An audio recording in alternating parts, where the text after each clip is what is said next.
Minding Your Business community, welcome back for episode number 209 of the Minding Your Business podcast, entrepreneurship, real estate, trending news. There's no business like minding your own. Whew, we are here. It is October the 16th, if you can believe it. We have mowed through 2020, our glorious 2020 year that we'll remember for all eternity. The year of social distancing and the year of quarantine, the year of the presidential election and the year of social injustice and the year of everything that we've dealt with, new words that have come to our vernacular. But we're still here, and we're into the fourth quarter, of course, but we still have the rest of the year to really make a big difference. I had a chance earlier this week to early vote, and I encourage everyone to do that. Went to one of the local churches here on day one, and I went to a church that tends to have a lot of seniors that vote. And so one of the advantages of that is the seniors tend to have a separate line for voting, which made the other line for the rest of us that haven't reached senior age yet to move a little bit quicker. But I encourage you all, when you have the opportunity, to go and early vote, because as it gets closer to election day, and then definitely on election day, you can expect a madhouse, to say the least, when you have to go to your own polling location. But shout out to all the poll workers, everybody that's working at the voting sites. That's certainly not easy work. And so definitely shout out to all those folks. And then shout out to all of you for your support of this podcast. Subscribe, 5-star, wherever you get your pods. That helps us continue to expand the reach of the Minding Your Business community. And of course, you can always catch me and all my ventures at champronbrooks.com. Listen, I'm excited for today's guest, who's joining us. Tremendous working professional, works with businesses of, kind of all sizes, all colors and shapes, all around. And isn't it great, MYB, when you have great connections? That business is about trust and confidence. And this is someone that business owners have put their trust and confidence in for years, him and his team at Admentus. And so the founder and CEO, Jeff Chastain, joins us today on the Minding Your Business podcast. And we look forward to having a really great dialogue. We want to cover, many different areas about Jeff and how he got to where he is today. We want to, learn more about the company and, kind of how it was formed. And we want to get into some conversation about business today, pre-pandemic and post-pandemic. wish we could say that, but as we're all going through the fire here, we need Shaka Khan playing. We need Through the Fire playing in the background. But as we go through that, we want to get Jeff's kind of thoughts on that and what he sees in business. That'll help all of us be, again, just a little bit better. But Jeff, thank you so much for joining, man. I really appreciate it. I love your background there with the French doors. It's always something. My wife and I love those doors like that. But anyway, thank you so much. Hey, thank you for having me, and good morning to you. And yeah, I know a lot of people are out there looking at saying, hopefully 2020 is in our rear view here pretty quick. And I'm just hopeful that 2021 turns better here, because this has been what a year. Yeah, it's been some year.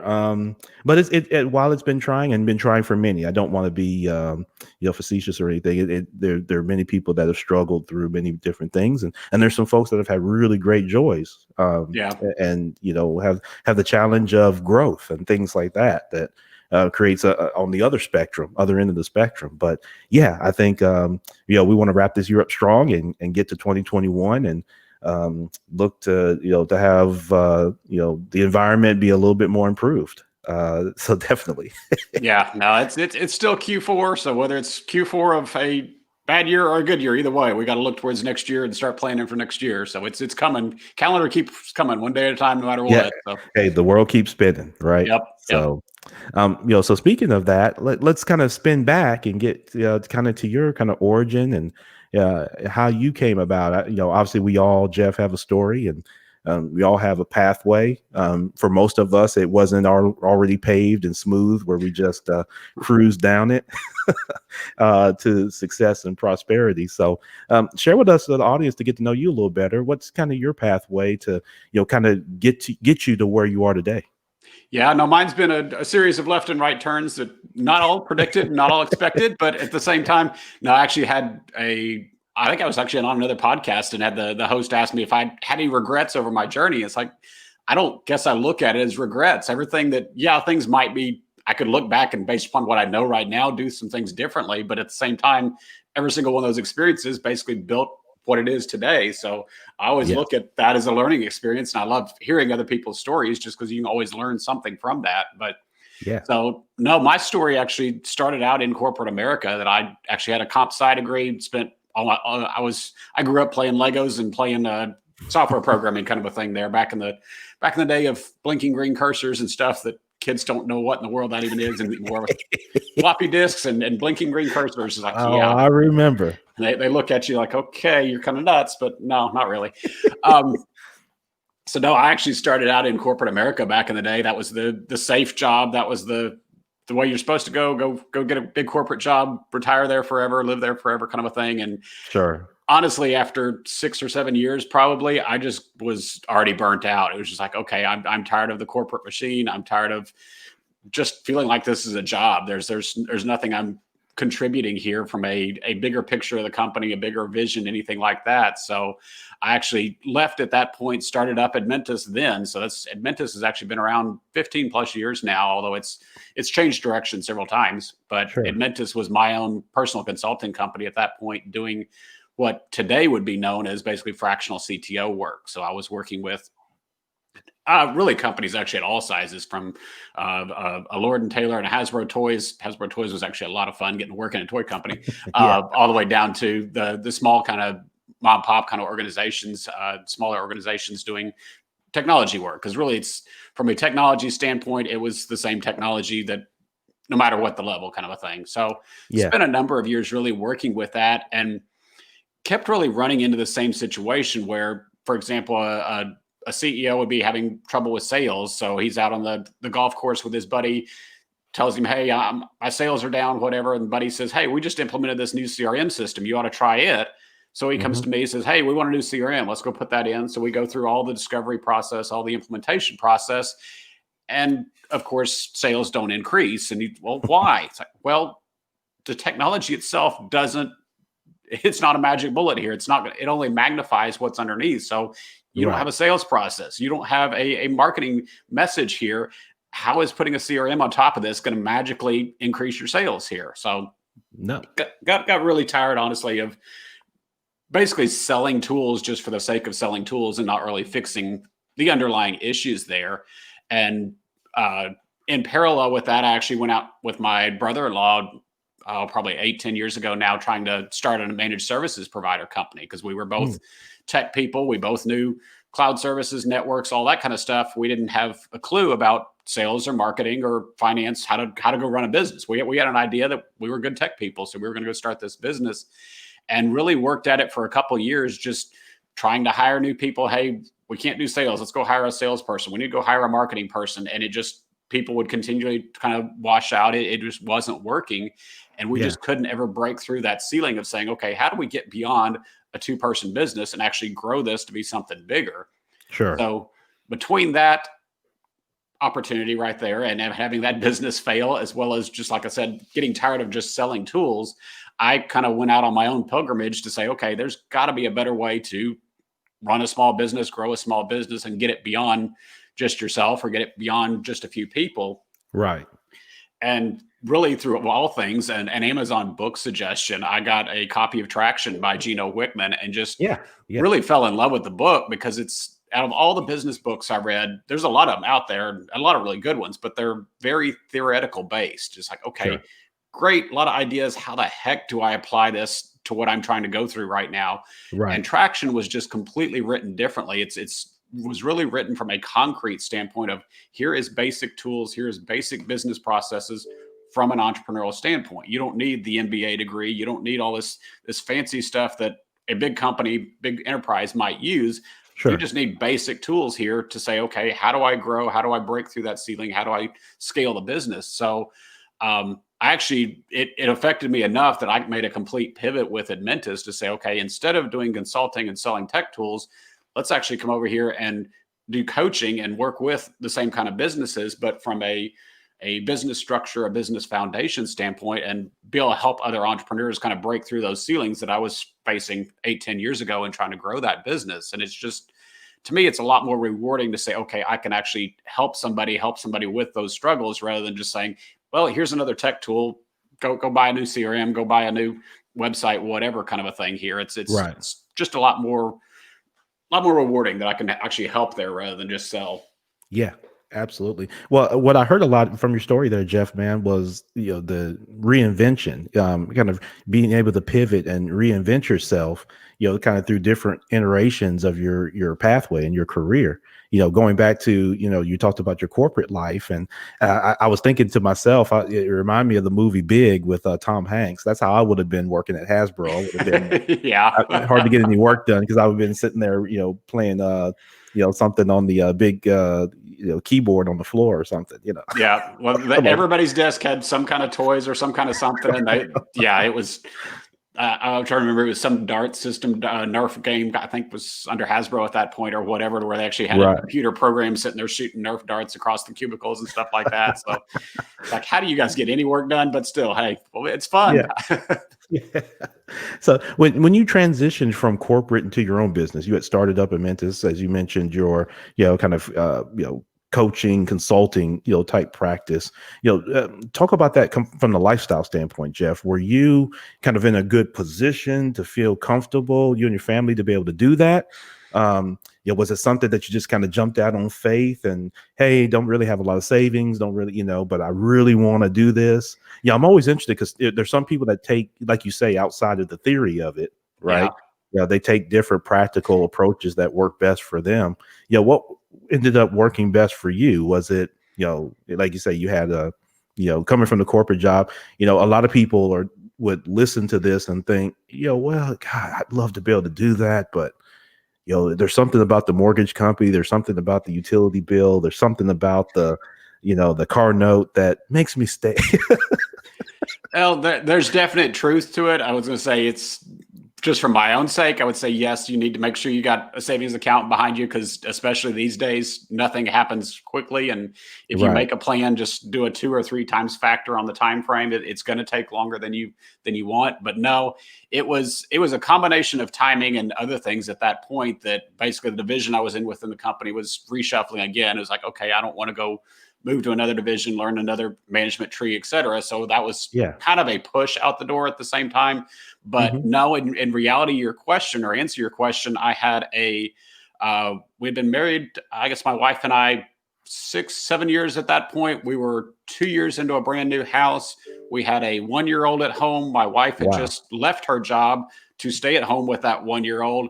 And we had another one on the way here in about a year later, kind of a thing. So yeah, it was probably not a lot of safety net or a lot of real smart, safe thinking to say, hey, let's dive off and start a brand new consulting gig here. But and I attribute it to faith and things like that on my side. But that's kind of one thing that in looking back at that journey, I've had a number of those times where, this was probably not the safest, not the smartest move. But at the same time, each time I've done that, it's actually worked out and it's actually turned out to be better. There may have been a little bit of rough spot in the meantime. It's like I've fired several clients over the years, kind of a thing, just saying, okay, this is not a good fit for either one of us here.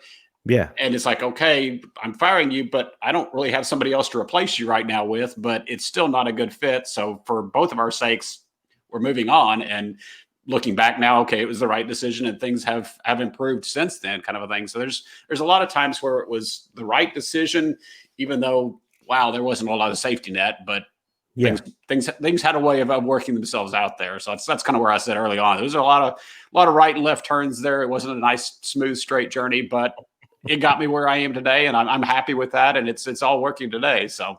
Yeah, absolutely. And see how you persevered, through your persistence, right? And so, I think a great lesson in YB that you can learn from Jeff's story is, the persistence and having the faith and belief in yourself, to go make it happen, with, again, well-vetted planning, understanding who your target is. And, sometimes the pressure of having to go make it happen, helps you rise to the occasion, trying to hedge it so much. And I know a lot of you are trying to figure out how you can hedge, and kind of balance, but, some of you work jobs where you have a lot of autonomy and you're able to do that, to some extent. Others of you don't, right? And you're going to have to make what you could appear to be a very tough decision. But if you've really got the passion and it's something that you're thinking about all the time and can't stop thinking about, you're always planning for, then you have to, step, out on your faith and that faith in whatever it is that you believe in, but certainly with yourself, as Jeff did, and go make it happen, and just believe that you can do that you're good enough, and your process is good enough, and your market's there, and like you say, you'll hit rough spots just like you will as you're working in your corporate job. You're going to hit rough spots too. And unfortunately, it's no smooth evolution guaranteed for sure. Now, it was actually an article I was looking at, or another speaker I was looking at just a couple of days ago, that said basically, we're always getting ready to do something. We're getting ready for this. We're getting ready. It's like, okay, when are you actually going to do something? Not just you're getting ready. Because I'll take it myself. I'm a big planner. I want the plan all documented out. I want it all proved out before we step in. And the reality is, it's never going to be guaranteed, never going to be completely ready. At some point, you just got to take a little bit of leap of faith and say, okay, we're good enough. We don't have to go to market with a 100% perfect product kind of a thing, or perfect service. It's the reality is, even if you had it perfect today, you go to market tomorrow, it's not going to be perfect. Then you're going to learn new things. You're going to change things. So it's better going back into the software days. It's the minimum viable product to say, okay, just get something out there, grow with it, learn with it, evolve with it over time, because nothing's going to be perfect out the gate.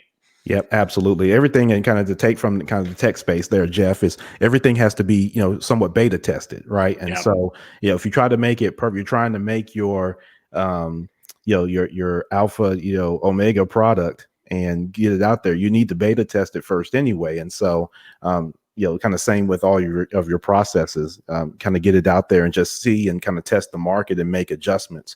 That's one of the things that I see a lot of times, here in the community, is that, people tinker on things as an excuse to try to perfect it. Right. And so you get people that are always, they're, like you say, they're about to do something, here in the South, we say we're fixing to do something. Right. And so, there's always tinkering on the website, tinkering on the marketing piece, the flyer, the Facebook page, the Instagram account. Well, I need more follow, so all this, just stuff, right? That's just mundane task, that people are always tinkering with, almost as an excuse to say, well, let me perfect this. And, I'm not really going to go out there and actually do the business. I just want to appear that way. Yeah. Well, and a lot of times that's almost like a defensive mechanism to say, I don't want to go sit in front of that prospect and have a conversation, or I don't want to go to that networking group. I got stuff to be busy with on the website, or like you said, because it's easy, busy work, but at the same time, you got to look at it and say, okay, from a return basis, are you really getting a good return on your investment there? Because time is a very limited resource as well with business owners, kind of a thing. There's never enough time to do everything. So are you really making sure you got good use of that time that you do have?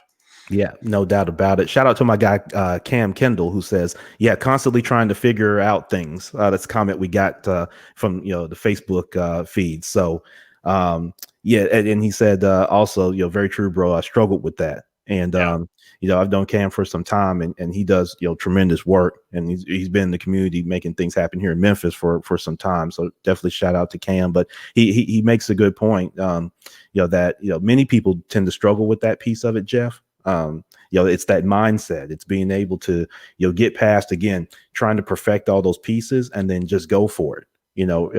For me, I'm similar. I'm in the banking business. And so when I left banking in 2018, right. And I was, I was in the C-suite of an organization, and, making good money and that sort of thing. And the time just ran out as the vision, like you said, changed within the organization. Moving on, and then, starting your practice. And, let's face it. I mean, you mentioned, you and your wife have a 1-year-old and then soon one on the way. My girls were born, 3 within 33 months. So, I've got a 10-year-old, a 9-year-old, and a 7, almost 8-year-old. Yeah. But we were going through, kind of coming out of all that and the daycare expense and all those type of things that we all deal with. And so, my point in saying that, I think you may agree with this, Jeff, is that there's never that perfect time. If you're going to wait for the kids to grow up, you're going to wait for this, you're going to wait for that, you're going to wait, till I get married. You wait till I get this house. I'm wait till I get this car. All these material things we tend to throw into it. There's never going to be a perfect time because kids grow up, but guess what? Then you got to wait for them to get off your payroll, right? Right. And then Yeah. once they're off their payroll, you always got to account for if they ever get back on your payroll, right? And so you're always going to have that. So there's always things to get in the way. And so, Cam, I appreciate your comments on that, definitely for sure. So Jeff, so as Admentus is growing, you're progressing, what's kind of attributing to the growth? It sounds like you were very intentional on who you work with and did business with when you talked about firing, clients and things like that when necessary.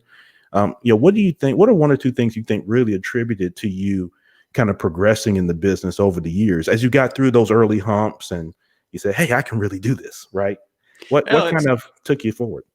A lot of it, I'd say, is really going back to what you said, is perseverance up front, because up front you're still questioning, can I really do this? You don't have the validation. But yeah, as soon as you move along and persevere through at least those early days to say, okay, we do have client one in the door. Okay, now we've got client two. Now we've actually got several, and we've got the ability to actually fire one that we didn't have a good fit with, kind of thing. Right. That starts really, to me, building that confidence, as well as building the structure of the business to say, okay, we really do have a proven concept here. Because that's in terms of the clients to work with or whatever. A lot of times I don't necessarily work with the early stage startups, just simply because I don't feel like, from a personal standpoint, that you need to be doing a lot of investment in foundation, a lot of investment in the planning, et cetera, at that stage. You simply need to get out there and figure out, okay, do I have a viable product, a viable market?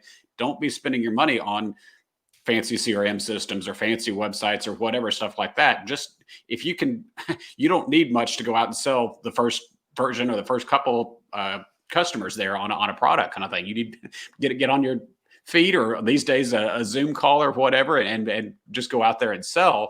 And at that point, once you start getting some of that momentum built up, not only does it give you the confidence in it, but it also validates that, okay, yes, we actually have a viable market. We have a viable product. Now we can start looking at, okay, what does it take to get us to the next level? And hopefully you've got enough runway in there to say, okay, we didn't go from 0 to 1,000 all of a sudden overnight, and we've got to scramble and figure out our production capabilities or whatever the case may be. Hopefully you've got a little bit more of a runway that you can kind of build gradually. But at the same time, hey, having that order of 1,000 units or whatever is not the worst thing. You could have crickets, so we'll take it sometimes. But right now, to me, it's really having that validation that, yes, there is an interest, yes, there is a market, et cetera. And that was kind of still the same way with my company over time. Was like, okay, yeah, having that whatever service, whatever tools, whatever things we were selling at that point, like, okay, is there a viable need for this? And we had, obviously, some products flamed out and others didn't, kind of a thing. And it's feeling that out initially is really the key there. And just, like I said, doing something. Don't sit there and, like I said, waste a bunch of time, waste a bunch of money up front, making sure the letterhead, the brochure, the website, et cetera, is all perfect. You don't need that on day one, really. Yeah.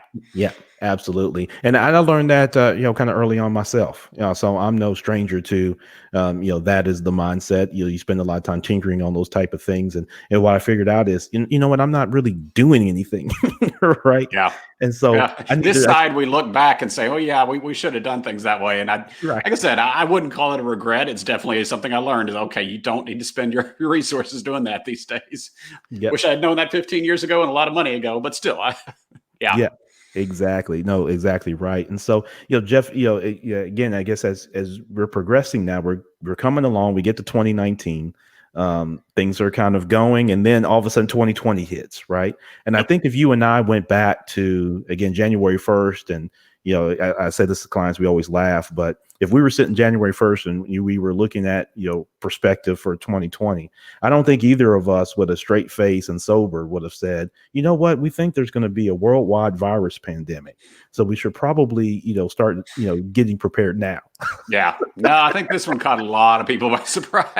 Yeah. It happened very quickly. I was traveling. So, I work a lot in the Midwest, Jeff. And so I was actually traveling in the Midwest. I was attending conferences. I was visiting prospective, bank clients and that sort of thing. Worked with a lot of community banks in those areas. And I went to Michigan at the beginning of March up in Traverse City, near the peninsula up there, and freezing cold, of course. But I went to a conference up there, and that's when it first was starting. Like, they're telling everybody, a bunch of adults, yeah, you wash your hands, and here's hand sanitizer, all that type of thing. But and then I went to another conference right after that in Orlando. Um, and I got back from that conference March the 11th, and literally the next day the world flipped. Yeah. The NBA, kind of closed down, and that started this whole domino effect across the United States of, oh my gosh, social distance, quarantine, blah blah blah, and then of course everything starts getting shut down. I mean, it was just that avalanche that went down, the hill. Um, but kind of from the perspective of our conversation, talk to me about kind of your business leading up to it. I'm interested in kind of where you were, where the temperature that you took, so to speak, of business owners that you were working with, your clients, and then as COVID comes in its onset in March and April, did you see, or compare and contrast, Jeff, what did you saw? Did you see, kind of changes, panic, hunker down, pivot, some of those words that, we always use? Did you see some of that, or did it remain fairly steady? Well, like most things, I'd say it actually kind of depends. It's not one of those that has a clear cut answer to it. That from a personal standpoint or from my business standpoint, it really had very little impact just because we were already working virtually. It's like I've been working out of the house here, this background for most of 15 years, kind of a thing. So I don't know how we would have done this honestly, even 4 or 5 years ago. That just technology wasn't there to have online meetings, have this kind of stuff. So I think in a Yeah. lot of ways, from that perspective, we were actually much better shape than we could have been years back heading it. But I always look at it too to say, whether it's obviously a major worldwide pandemic that nobody expected, but the reality is business is going to run into bumps along the way no matter what. So it's okay. Right. Did you have a supplier that went out of business? Did you have a key employee went out of or left, kind of a thing there? Things are going to happen within the business no matter what. Unfortunately, I haven't heard of a business yet that just said, hey, yeah, it's been green pasture, green fields for since day Right. one. That Right. doesn't really exist there. But no, it to me, it really comes back to, and what I, again, hearing with clients, seeing with clients, is that one, how quickly are you able to adjust and pivot there? That okay, that supplier went out of business. Can we quickly adjust and find another supplier? Or were we thinking ahead enough to say, hey, we've got two suppliers here. Let's not put all eggs in one basket. But it Yeah. really, to me, comes back to the foundation aspects of the business to say, it's the old parable or story of a house built on sand versus house built on the rocks. Yeah. Both of them are going to go through the same storms. Both of them are the same business. It's what are you built on? And really, the businesses. It was interesting because in watching all this kind of thing come through, obviously, business industries like hospitality, restaurants, stuff like that got really killed pretty hard across the board. But you look at other industries, and it's not, there's a lot of just some are flourishing within the same industry while others are struggling and even going away. And to me, I look at that and say, okay, some of them obviously had a much stronger foundation. They had the leadership in place to be able to pivot and adjust where they needed to. They could do that, and for that matter, could in a lot of times see this coming. So I was actually talking with a prospect last week, I guess it was, and they were saying, because one of the components that we really push, or one of the ideas we push with EOS, is the idea of a scorecard to say, okay, show me actual leading numbers, metrics, things are going on in the business that give you this pulse on the business, but also show me the previous 13 weeks in a glance. So you can actually see trends and things going on to say, okay, is this product trending down, or is this other indicator trending up, kind of a thing, rather than saying end of quarter, end of year, what happened to our sales? Why Right. didn't this work? It's like you should have been able to see that if you had the data, the numbers in front of you for the last 13 weeks to say, okay, yeah, at week 2 or 3, we probably should have been starting to make some course corrections there. Obviously, in the case of this year's been a little bit different. Like you said, it was just almost overnight of, okay, we're shutting down the world, kind of a Right. thing. That was definitely a lot harder to predict. But at the same time, it still goes to the fact of, okay, do you have the foundation in your business in place? Do you have the structure in place to say, okay, I know we've got to cut, unfortunately, and we've got to cut some jobs or some positions, whatever, and be able to know and see the structure of your business to say, okay, this one is easier to cut or easier to replace than this position, and have that rather than just this emotional gut feeling of, hey, unfortunately, we just got to take some random whack across the business kind of a thing. Can you do it from a strategic standpoint, a planned standpoint here? And to me, those businesses that had that knowledge and had that structure involved are the Hmm. ones that are flourishing, are the ones, well, are the ones honestly that are at least surviving and pivoting and moving forward. Whether they're flourishing or not is another thing, but still, they're not the ones that are disappearing kind of a thing. Yeah, absolutely. No, I agree, and I've seen that too. Even when you, from my standpoint, working from the bank piece of it, the banks that have done, obviously, a bunch of the payroll protection, program loans, PPP and that sort of thing. The feedback I'm getting is, even the ones that were able to get that funding, if they still had to have some kind of infrastructure, right? There had to Yeah. be some type of plan. So there were those that panicked, right? And they got the funds, and either they might be holding on, they might be kind of doing their thing, but it's more kind of rooted in the panic of it, right? Hmm. And so what that means for their long-term viability remains to be seen. For those that were able to pivot, and like you mentioned, and this kind of goes back to you and I's corporate life, sometimes steering that Titanic away from the iceberg is, easier for some companies than others, right? Yeah. Yeah. Um, and so for the companies that could kind of get out of their own way and get out of that mindset of, Ron and Jeff, well, we've been doing this since 1845. And, my great uncle, William Van, Heisen the fourth started this company and we did it, and so the companies that have that type of mindset, I think a lot of those we've seen, like you say, have either bit the dust or have really struggled versus the ones that say, hey, we understand what we did back in 1845. However, in 2020, this environment is a little different, Yeah. and we have to, make, adjustments here and there, based on today's environment and not based on what we did in 1984, what we did in 1845, right? Yeah, it's Um, that mentality of this is the way we've always done things that is can be so hurtful kind of a thing moving forward. It's like, okay, it may have worked, like you said, 15, 20 years ago, doesn't necessarily work today. Times are changing, even if you don't have a pandemic in place. Things right. change kind of a thing, and you just can't keep doing things the way you tried to. And I look at it a lot of times that people will say, hey, in our early days, our startup 4 or 5 people kind of a thing, we didn't have an org chart. We didn't have any structure. We just all worked together. It's like, well, that's great at 4 or 5. At 50, that doesn't work anymore. You've got Right. to change. You've got to evolve that company as it grows. And that's where I see, looking back now, it's like, okay, that was one of the big struggles we had trying to scale that MSP. That's where I see a lot of businesses struggle, really just take that next step, grow that next level, is you can't do things the way you used to at a smaller stage or an earlier stage, or even you shifted product line, you pivoted kind of a thing there. It may take a different organizational structure in the new direction you're going than it took for the old side there. That you've got to, while you need the foundation, you've got to constantly be evaluating that foundation in respect to, okay, what's going on today, because Yeah. it changes over time. Yep. Yep. No doubt about it. Jeff Chastain is our guest today, founder and CEO of Admentus. Make sure that you go to admentus.com to learn more and connect with Jeff and his team there, and let them know that you heard Jeff right here on the Minding Your Business podcast. So Jeff, none of us have a crystal ball, of course, for what's to come. Which wish that Obviously, more than once. yeah, exactly. So man, 2020 wraps up, we get into 2021. From the geopolitical piece, there's there could be evolution there, maybe not. But either way, and one of the things I always share with this community is, no matter who's in the White House, and don't kind of rise above the fray of all of that noise. And getting upset and ticked off about every little sound bite and that sort of thing.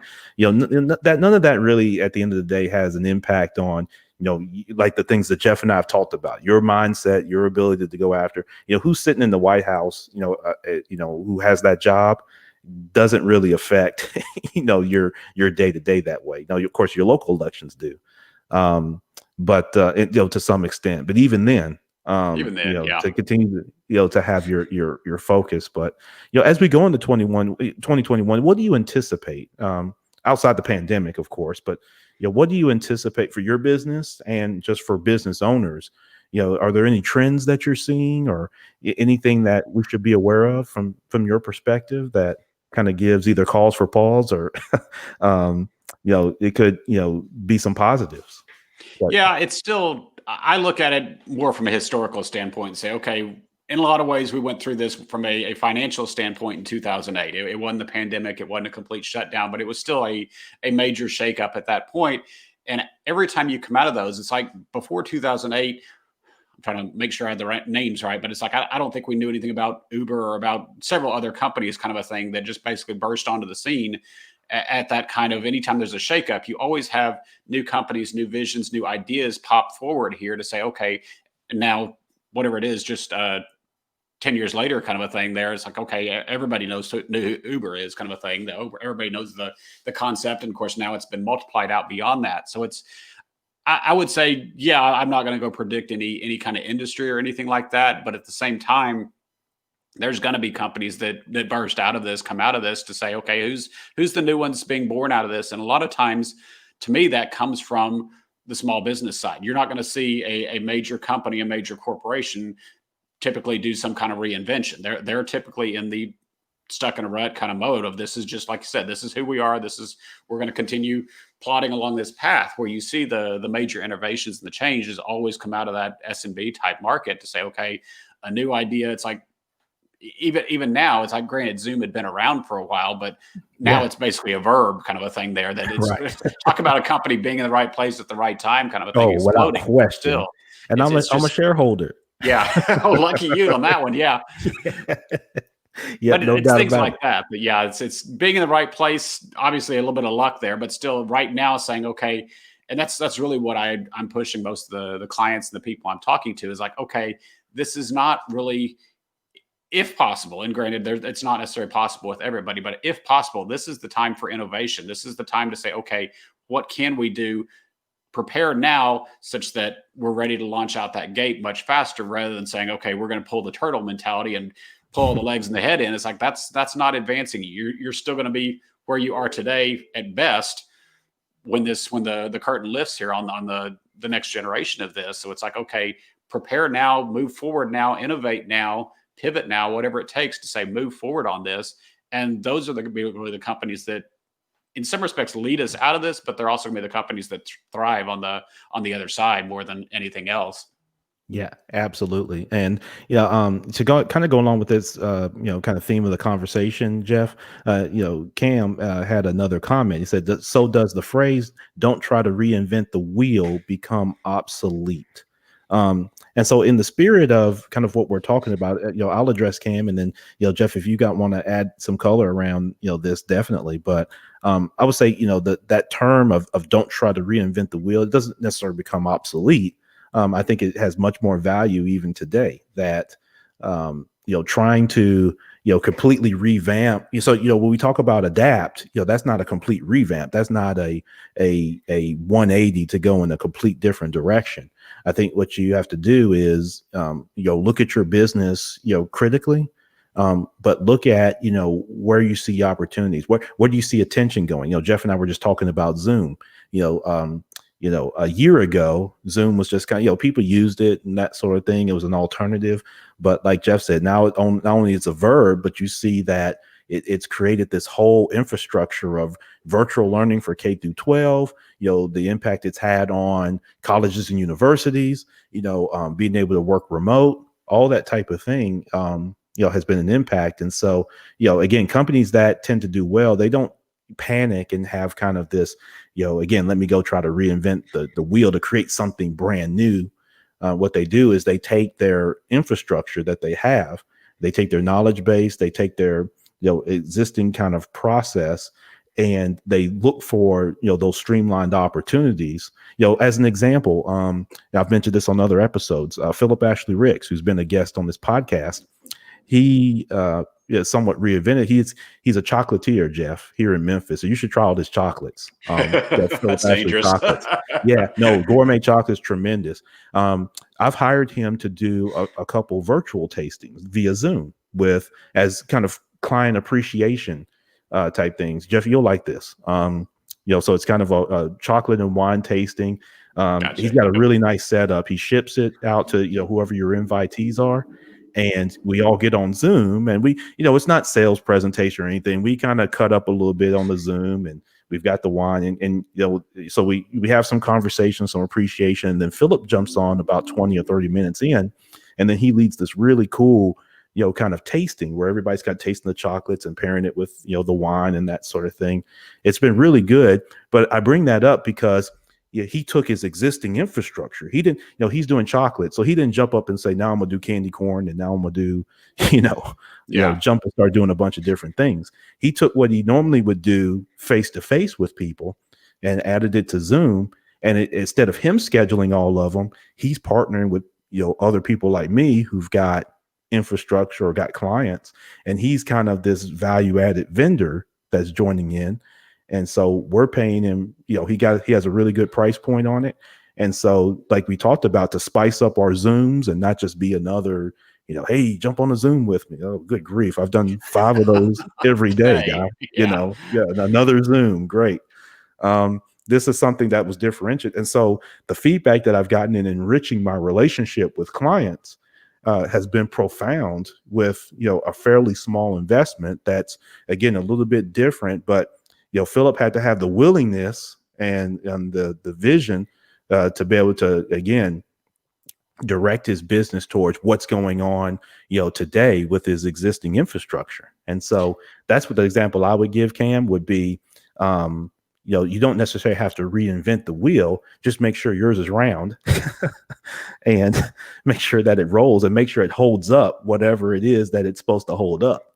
And I think if you do that, it'd be tremendous. But no, Jeff, I said all that to really open that up for you. I'd love to hear your thoughts to that. No, really, I think you're right on right there. That really the foundation. Hopefully, you've got a strong enough, solid foundation kind of a thing in the business to be able to move forward. But then, the pivot is really on top of that to say, like you said, I was actually wasn't unfortunately able to be a part of it, but still I had a networking group that did a cooking class basically over Zoom kind of a thing there that he shipped out or said, here's everything you need. Let's get online kind of a thing and have that environment, even though we're separated and virtual. But I'll look at it and say, even some of the, it's like my brother's in restaurant industry and he's one of the higher end chefs kind of a thing here in the Dallas area.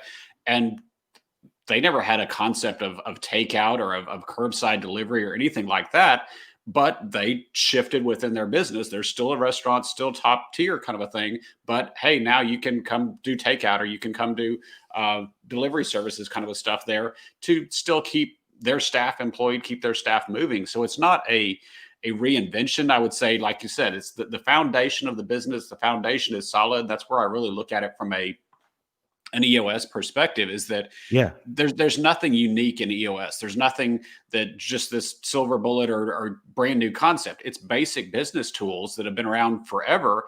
And really they still apply across the board, that at the foundational level, business is business. And then you add your own uniqueness on top of that. And that uniqueness to me is where you change or potentially reinvent there to say, hey, we used to be a sit down only restaurant. Now we're actually going to take it online and do a cooking class, or we're going to take it online and do curbside delivery or something like that. That's the reinvention. That's the pivot. The foundational structure of the business is hopefully strong enough, but it doesn't change, but hopefully it's strong enough that allows you to do that with enough forward thinking mentality there of, again, to me, that's the mindset to say, hey, am I going to pull the feet and the head inside the turtle shell kind of a thing and just try to weather this out? Or are we going to say, hey, we can reinvent, we can change and do delivery here or do online cooking classes rather than just being an inside the door, sit down restaurant kind of a thing. So to me, that's the innovation there that really shows the businesses that will thrive, the businesses that will grow is the ones that can innovate and make that pivot while still sitting on a solid foundational base. Yeah, no doubt about it. And Jeff, from both of our responses, to that question, what I take from that is, the relationships, right? It's the internal relationships that you have, and then the relationship, which is part of that infrastructure that you have in your community and with your clients and prospects. And so, in that restaurant example, restaurants are predicated because, again, any city, there's you're in the food business, you're competing against a lot of avenues, right? Yeah. Preparing at home, there's all kinds of different avenues. And so what differentiates you then is your relationship with the community and with your clients, and the prospects that come to your restaurant. And so if you're able to continue that when maybe you're not able to do sit down inside your restaurant, and like you say, curbside, takeout, all those type of things, but you remember it's still the relationship, right? The relationship that the host or hostess has, the relationship that the waiter or waitress has, that maybe you're missing, that now you've got to direct that to curbside and to takeout. And I Yeah. think even the restaurants that have been able to, fairly in success do that, are really going to be primed, as things begin to subside, and we get back to more of that, physical, kind of closeness that we have as human beings. By building those relationships and being flexible and being adaptable, people are going to remember that. And then, as it subsides, you know, those folks will be right there because they're going to remember, like that old adage, how I was treated, how I felt. It's not about what the owner said or didn't say. It's not about their Twitter, response to what's going on. It's, how they make me feel, even when I'm not sitting right in the restaurant traditionally, and I come and get takeout. Yeah. How did they handle me? How did they treat me? How was the end product? And so, yeah, it makes a difference. Yeah. Now the one caveat or the one asterisk I would put on doing pivoting, doing the new ideas and stuff there, especially with it's like I'm still very much the visionary type leader, and you got to be Sure. careful with the visionary types to say, hey, new idea every 5 minutes kind of a thing there. You've got to Yeah. have a structured vision, a plan for the business to say, okay, this is who we are, this is our identity. And once you start getting those new ideas that you don't, if our focus is going to be the high class sit down restaurant, that kind of thing, and all of a sudden, hey, let's go try this online cooking thing or whatever.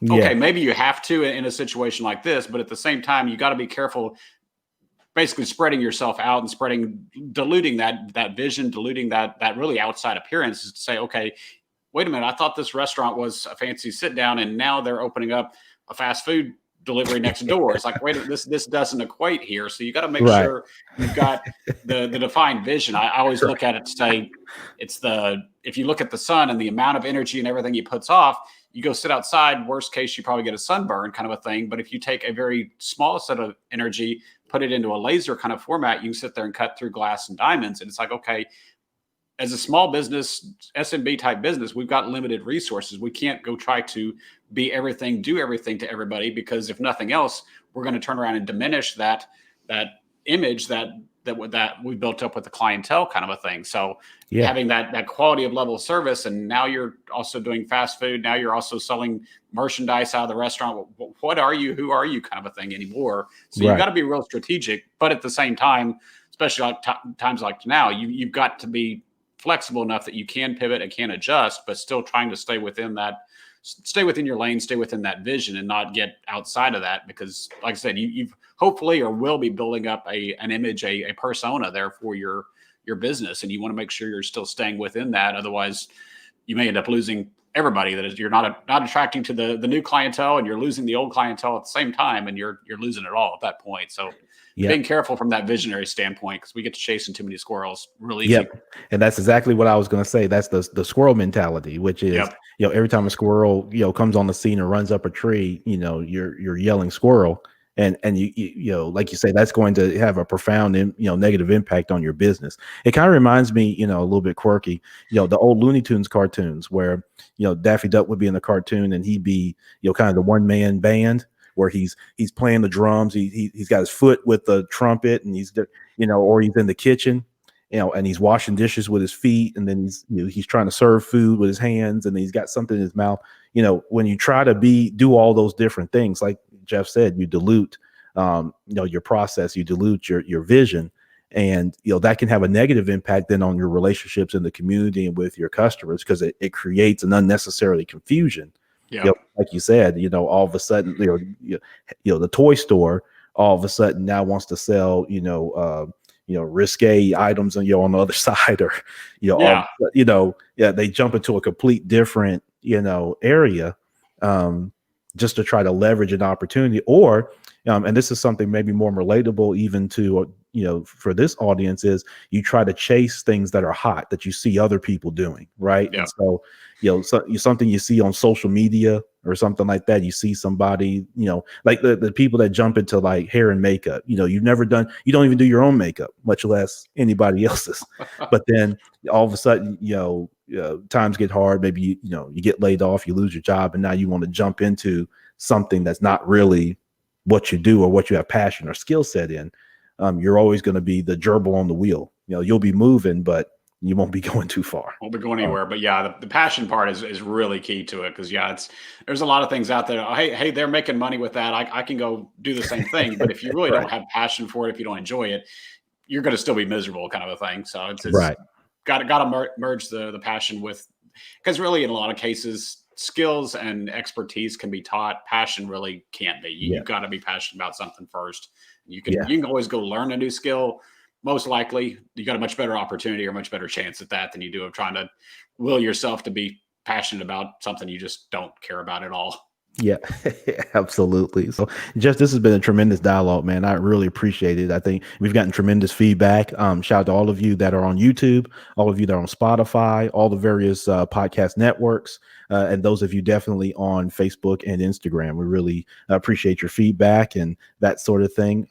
Would love to get to all of the questions, but we just have limited time here. Otherwise, Jeff and I would be on here all day long. All day long. I don't think that wouldn't be good for everything. And so, Jeff, let's kind of wrap up on this. Talk about the importance of family in your business. You talked about even from early on stages of being a husband, and then being young father, and kind of running through your business. And I think a lot of people can relate to that. And certainly in these unprecedented times. But just talk about the importance of family and how they kind of help support with what you do.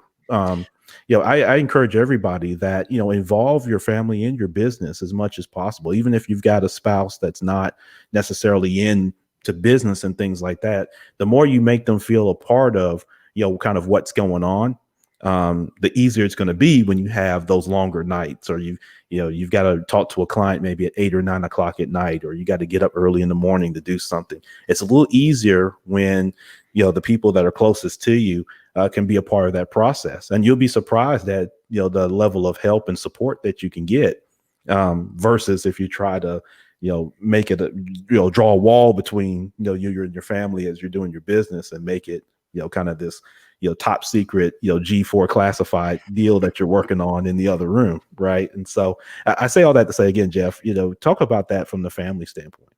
Well, to me, it's always been one of the priorities, just in how I'm working, how I'm dealing with clients, and really, honestly, it's one of the things I've enjoyed most about both the consulting and the coaching side, was just having some more of that time flexibility, to where I could, middle of the day, go off to a lunch event that they were doing, whatever, at school, or go to the soccer game that was in the afternoon for school, or whatnot, kind of stuff. So I've always made it a priority to be able to put that kind of stuff in there, and make sure that really the family side is still over the business. The business, as much as I enjoy it, as much as I enjoy making, working with companies, things like that, it's still the work side. And it's not, to me, it's not the big picture there. It's still more of a means to an ends there, to have the flexibility, have the freedom to be able to go spend time with them. And to your point there, that was actually one of the major clients. And I said, I cut the cord on, said, okay, I'm not working with this anymore, because they wanted, actually had the owner or the CEO of the business say, hey, I've got to be able to get to you 24/7. I got to be able to call you anytime. It's like, that just doesn't work with me. That doesn't work with family, et cetera. That they're higher than my business. They're higher than any kind of client, kind of a thing. And it's just like, it's a personal choice, but still, it's like, this is not the mentality that I want to run. That yeah, I work out of the house, and I have for years. So like I said, that part of the pandemic didn't really impact me. That I'm here, short of the fact that they were all here for 7, 8 months worth of summer instead of the normal 2 to 3. So it got a little Right. noisy around the house. But beyond that, no, it was just having that flexibility and having that ability to do that has just always been a priority to me. So but it's just a mindset that it's like, okay, anytime it's like my wife has my business calendar on her phone so she can see, hey, when we got a meeting, when can we schedule something, kind of a thing. So it's 100% transparent there that we're working schedules together, even the business with the personal schedule, kind of a thing from a scheduling standpoint, so that she knows what's going on. My oldest daughter actually helps me with some of the marketing and stuff like that. Of course, she's teenage and in tune with all the social media and stuff like that. But you even know from your side, there's financial benefits and stuff to having that involved there. But yeah, Yeah. she helps out with some of that kind of stuff there as well. So it's things like that yeah, definitely I agree with you, especially in the earlier, smaller stages, kind of a thing there. That definitely kind of a involvement is definitely a plus, but still, even from a mindset standpoint, because it's too easy with business to get completely sucked into it, to know that, hey, 8, 9 o'clock, we're still working on it. It's 12-hour days. It's like, okay, especially like when you say you got kids, there's only a finite period of time there that they want parents around anymore, or that they will be around, kind of a thing there. And it's like, okay, business will still be business. Business will be around forever. Kids aren't necessarily. And if you, I've seen marriages, et cetera, kind of thing break up. It's like, okay, you've got to invest in that kind of side as well. It's not just a formality that, yeah, they're always going to be there, because the reality is they won't. It's like you've got to have that investment. I've at least personally made that commitment to say, okay, that's priority over business, and we'll make business fit to that. Obviously, we've got to pay the mortgage and stuff like that. Real people things there. We haven't won the lottery or anything by any means, but so it's still reality that you got to deal with. But at the same time, making sure that balance, I think there really truly is such thing as a work-life balance, and having some separation there, that they're not completely melded together. Yeah. No doubt about it. Jeff Chastain, listen, man, this has been tremendous, tremendous rich value in this conversation. And again, we've gotten, I mean, tremendous people that are, we're getting thumbs up and, likes and things like that from people engaging. But, more importantly, just, very rich content. Really appreciate you sharing your story. I think it helps myself, helps others. As we're all along our various journeys, right, to get to our various destinations. And it's always great along the way to learn from others and be able to appreciate others' journeys as well. So thank you for doing that. Definitely appreciate what you do in your business. I encourage all of you to go to admentus.com. Check that out. And if you are a business owner and you believe that you've learned something from Jeff and want to continue the conversation, or have him be a resource for you and your business, I recommend that you reach out and connect with him there through the website. And definitely, again, let him know that you heard him here on the Minding Your Business podcast. But Jeff, definitely want to get you back to your day, but enjoy your Friday. Thanks so much. Much appreciation and support to you personally and professionally, and look to remain connected. I appreciate it. Thank you for the time, and take care. All right. You too, Jeff. I appreciate it. All right. All right. So that was Jeff Chastain joining us here, founder and CEO of Admentus. Go to admentus.com and check him out there. Before we get out of here, make sure you go to champronbrooks.com. Love to be able to connect with you. Share with me. You can email me, ron@champronbrooks.com. Share the good, bad, and ugly. I love to hear guest recommendations. I love to hear your feedback from episodes that you listen to. Recommendations for me. Always look to get a little better. And, none of us get this far by having, such a tough skin that we can't accept feedback. So I love your feedback, and that really helps things be a little bit better. Listen, as you go in the rest of your walk, remember there's 3 things that we all look and seek after, no matter how we look in the mirror, no matter where we're from, what side of the tracks, that sort of thing. We all want to be a little bit better for ourselves, a little bit better for our families, and a little bit better for our communities. And if you keep that in mind as you interact with people, we can all then be just a little bit better. So I wish you, the very best as you continue to go forward. Be great. Be strategic, and go and give your very best effort, because you're the very best you that will ever exist. Champ Ron, the Minding Your Business podcast.